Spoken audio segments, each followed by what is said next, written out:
The United States has been pressuring Israel to take more care with civilians, but what does that mean in the middle of war?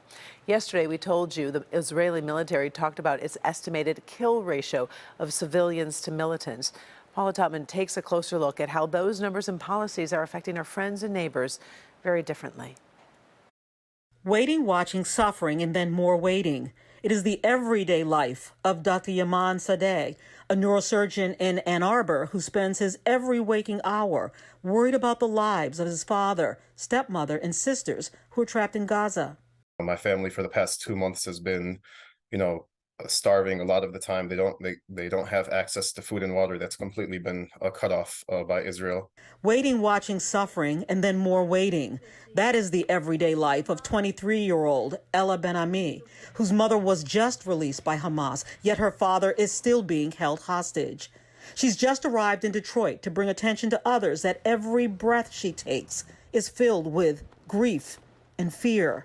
The big concern that I can possibly imagine that he will not be alive when he come back.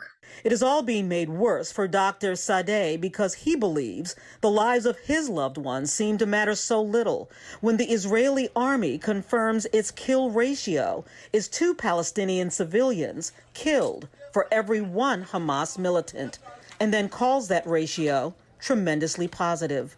That is, an incredibly, dehumanizing and just horrible quote overall, where it's basically an open admission of knowing the amount of civilian lives that are being taken. I trust my army.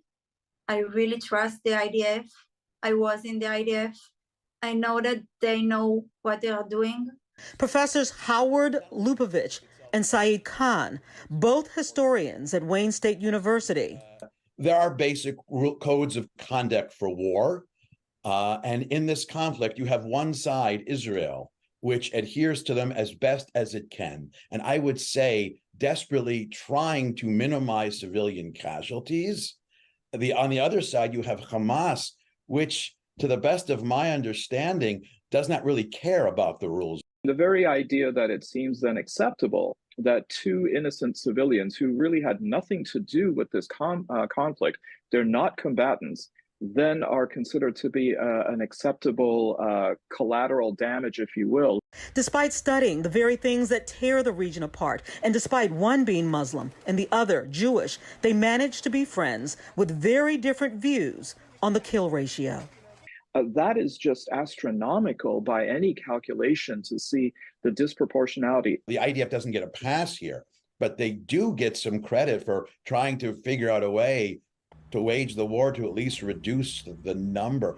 I know that's not much consolation for grieving Palestinian families.